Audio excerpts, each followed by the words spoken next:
Hello everyone and welcome back to my channel. My name is Alison, the online piano and the online violin tutor. So today is another Subscriber Sunday video, and in this video it's slightly different. I have been sent a video from someone who is going to play a piece of music for an audition, and the piece of music is by Oscar Reading and it's Concerto B minor opus 35. I'm just losing all my music here. So it's this one. He's playing the second movement for an audition and he just wants a few pointers really. Now I thought this was quite an interesting video to do because with these subscriber videos I seem to be sort of doing a lot of the similar kind of techniques. So either people are sort of having some scratching issues on the violin, or they can't reach certain notes on the piano, or their bow is not correct, you know, their left hand is gripping too much, all of that kind of thing. And this is an audition piece, so he's playing it and he plays it very well actually, as you'll see in the video. But what I thought I would do is more of a masterclass, or a very kind of mini masterclass. So if, for example, he was a student that had come to me in this situation here in my teaching studio and said, okay, I've got this piece of music, I can play it, I'm looking at a few pointers just to take it to the next level for my audition, then I would be going to town on this guy and telling him exactly what I thought and how he can play the music. So this is slightly different because he can play the music. So I'm not going to be saying to him, you know, his vibrato's not great, you need to change your bow hold, your left hand. None of that. This is all about shaping, polishing and perfecting the music. And this comes right down the end of the line when you've learnt to play a piece of music. You wouldn't put any of this at the start because you just want to get the piece up and running and going. This is what you would do right at the very end, shaping, perfecting and polishing. So I thought what we would do is kind of watch a little bit of the video. I will then break that down and go through what I would change or what I think about it. Then we'll watch a little bit more, we'll come back to me and kind of do it that way. So this is maybe going to seem a little bit kind of nitpicking, and some of you out there watching his video will probably think what he's playing is absolutely fine and it's absolutely perfect. And it is. I'm not saying that it isn't or criticising, I'm just saying it could be better in my opinion. Every teacher has a different opinion on how you would interpret a piece of music. This is just my interpretation and how I would take it from being a well-played piece to an extremely well thought out and well-played piece. It's not always about what's on the music, it's about what's not on the music, and that's kind of a speciality for me, and that's really what I like getting into, bringing out the best in a piece of music of things that are not in the music. Anybody can look at a piece of music and play it soft when it says soft, play it loud when it says loud, play it staccato when it says staccato, but it's all those things that are not on the music and reading in between the lines, which is what I'm very good at doing. So without any further ado, let's just get on with it.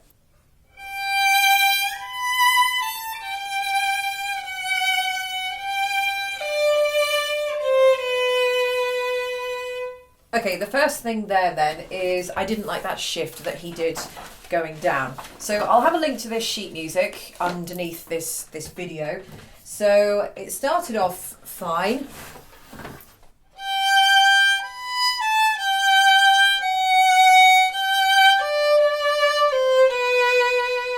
Okay, so I just noticed there that he goes up.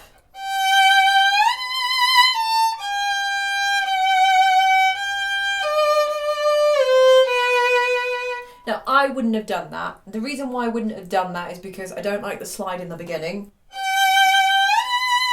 I don't like it. You can't get it clean. The only way to get it clean is to take your finger off that note. And then you end up with a gap in between there, and then you're not really quite sure where you're sliding to. So I wouldn't have done that. The other reason why I wouldn't have done that is because then you've got a G with a fourth finger. And already that's weak. You're crossing over a string to a fourth finger, which is weak. It's the start of the piece of music, and already it's got an awkward slide within the first 1 second, and you're using a weak finger as well in the second bar or the second measure. Two reasons why I don't like that. The third reason I don't like that is then moving into the third bar, he's got...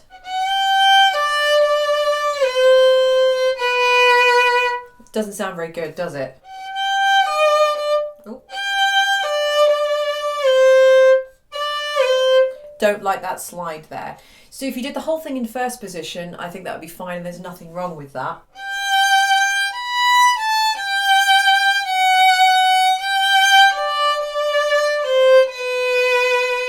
You can get it all nice and smooth, you can get it all nice and clean, you don't have any string crossings going in there, awkward string crossings, you don't have any weak fourth fingers in third positions. I think the whole thing sounds fine to do it in first position there.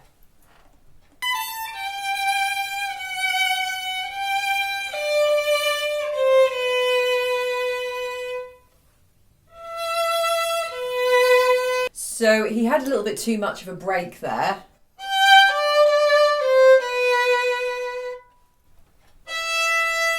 If you were playing this with the piano, which in theory you would be, you wouldn't have a break there. I also don't like the break there because it just sounds like you're making a mistake. So by the sounds of it, he probably isn't playing this with the piano because he's done that. If he was used to playing it with a piano, he probably would have gone straight through that because that's what the timing would have said. So the break just makes it sound...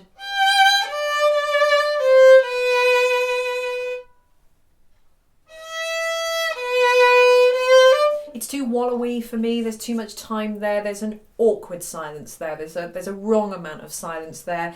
You're not really coming to the end of what I would call a really good musical phrase because you've only just started the piece, so I see no reason to have any stoppage there.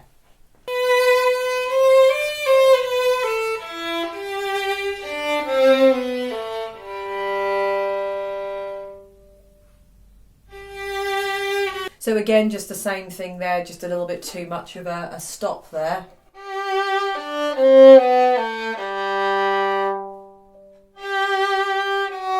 I would have just counted that as you would if you were playing it with the piano.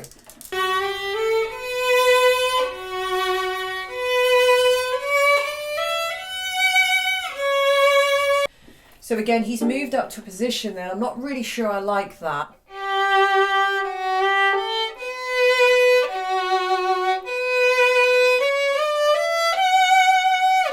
I see why he's done that. I feel you can get it better in first position. I feel you're breaking up those three notes. Don't like that there because then you're hearing a big gap there rather than... See, I can get those three notes in the same bow on the same string. But whichever way you spin it, you've got a break in those three notes there, and that bothers me because it breaks everything up and it's no longer smooth. And then you've got a nice F.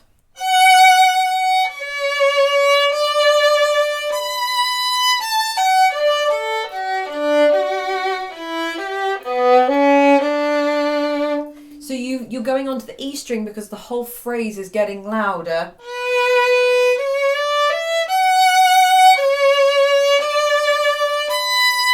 So the difference in tone there is that you've got open E string and then you've got third position.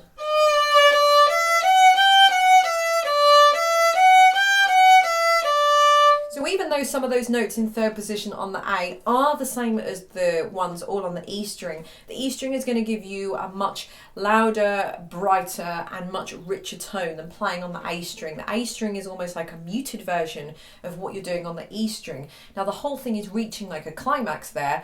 Why would you want to mute that and play it on the A string? That doesn't make sense to me. So I can see why he's done that because he didn't want to use the fourth finger for the E and he wanted to get up to the F. But I feel like because of the way the music is going, I feel like he would have been better playing that all on the E string.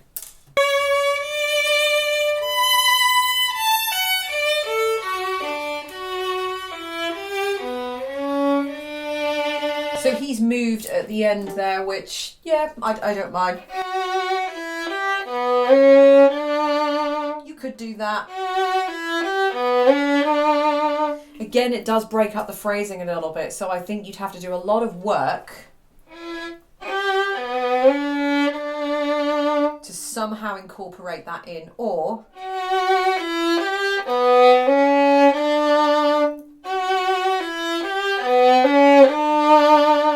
maybe if you wanted to go up, I would have just gone up on that D. Okay, so the next bit.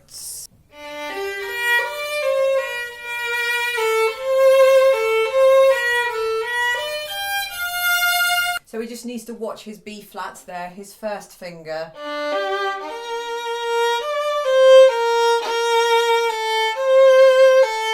They're just a little bit...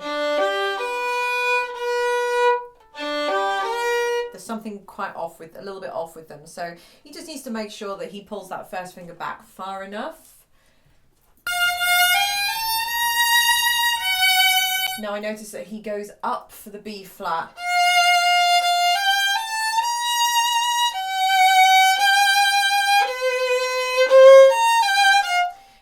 See any point in doing that. He's going up into second position there. I see no reason to go into second position.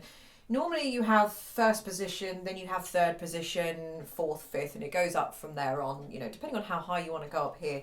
Second position is one of those positions that we don't really play in as such. It's a means to an end to get somewhere else. It's like a little bridge between first position and third position. So, for example, if we've got an octave F, so if we're playing a second finger on the D string, and then we're playing a first finger on the E string, you're jumping over a string.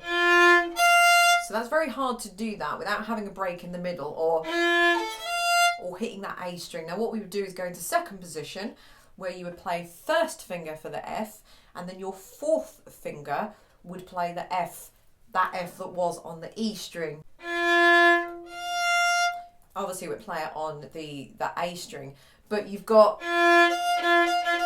now got that octave F on the D and the A string, and you don't have to go from the D string with the second finger in first position all the way up to the E string. So I see absolutely no point in going to second position there. It doesn't really do anything for you. It just messes up the fingering, in my opinion.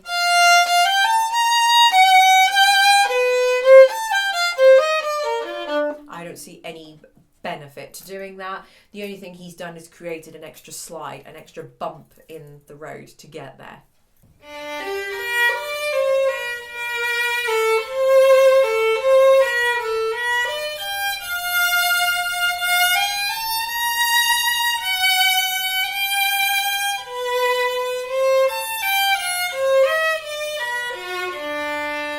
Okay, I would just say one or two little intonation issues there. It seems like his open D isn't in tune. Make sure your violin strings actually are in tune. The amount of people that send me videos and they're playing away and their violin just isn't in tune. There's no excuse for it. Always tune up your violin. I always tune up my violin before I start playing, especially if I'm doing any professional recordings for my performance channel. Absolutely, because I don't want a horrendous open D string resounding that isn't in tune, because it just knocks everything off. Even if my fingers are compensating and they're in tune, playing an open string that isn't in tune is just the worst, because it knocks everything off. Or just, you know, get yourself one of these little tuners. This is like a D'Addario Micro NS tuner or something like that. I can link it underneath if I remember. But just something like this is great. I use this and I take this out on gigs with me when I don't have a piano or anything to tune by, and I find this is the most accurate violin tuner that I have ever come across. Okay.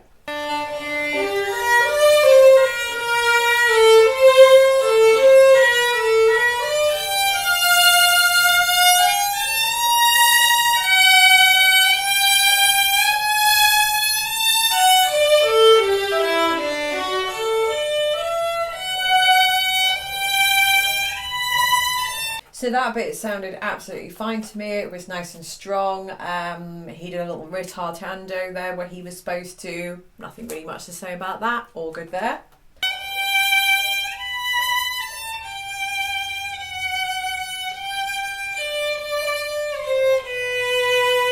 So again, just the same thing as we sort of said at the beginning there. I don't think there's any reason to move position there.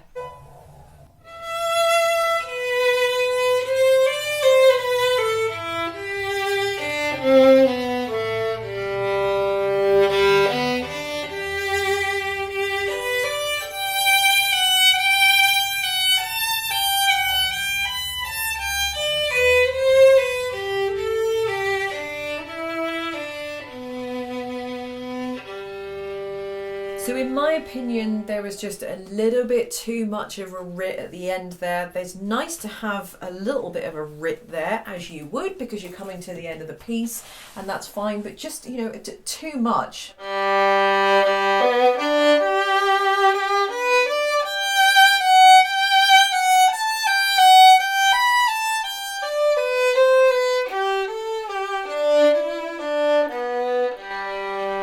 There was just too much of a little gap between, you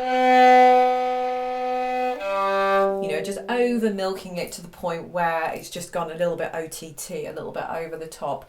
The last thing I would probably mention as well is that with the last 1, 2, 3, 4, 5 measures, I would like to have just lengthened the line of that. And what I mean by that is,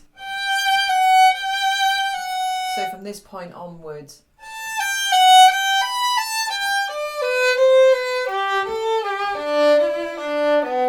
so you're just lengthening that rather than,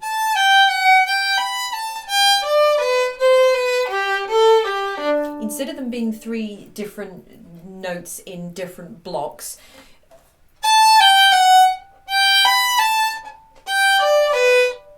I mean, you wouldn't play it with those gaps in between, but you almost want 1, 2, 3, 4, 5, 6, 7, 8, 9, 10, 11, 12, 13, 14, 15, 16, 17, 18 notes to be all singing in one long line under one roof, if that kind of makes sense.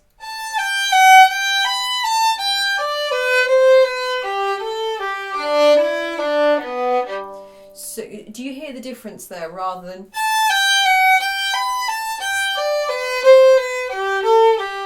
rather than almost emphasising the first of each note.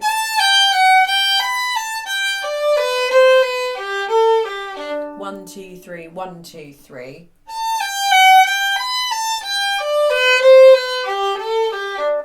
You almost don't want to hear where that's stopping and that's starting, because all of those 18 notes are kind of sung in one breath, one sentence, all under one roof. So there we go. I hope that has helped anybody either playing this piece. I'll have this linked underneath this video if you do want to have a go. This is part of a concerto, and this is the second movement. It's a really good one for beginners actually, but anybody in general who just wants to have an idea of how I break the music down further, the little kind of nuances that I think make the difference between a really good performance and an excellent performance. And it's all those kind of little kind of bits and bobs that make that really subtle difference.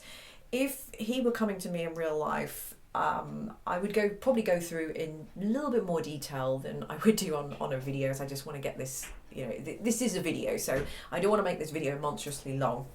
So we'd probably go through a few more things, then he would go away for a week, put those things into practice, and then he would come back again, and then I would delve in even deeper. Even though it seems like quite a simple piece to play, I mean, I could spend hours and hours and hours going into the depths of this piece to really bring out every single nuance that I could possibly find.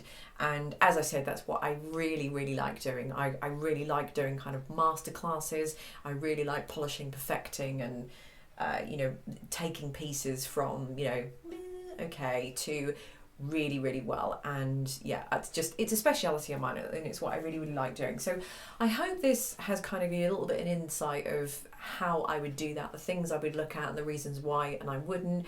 Maybe you can't specifically apply everything I've said on this one piece onto another piece, but you can get the idea when you're bowing to try and make things phrase better and sing better, and also why are you changing into position? Changing into positions gives you different tones and different sounds for different reasons and all that kind of thing. So before this video gets far too long, longer than it should be, I'm going to stop there. Thank you very much for watching. I hope you've enjoyed this video. I hope that it has been helpful and there are things that you can take away from this video and apply yourself. And I will see you in next week's video. Bye.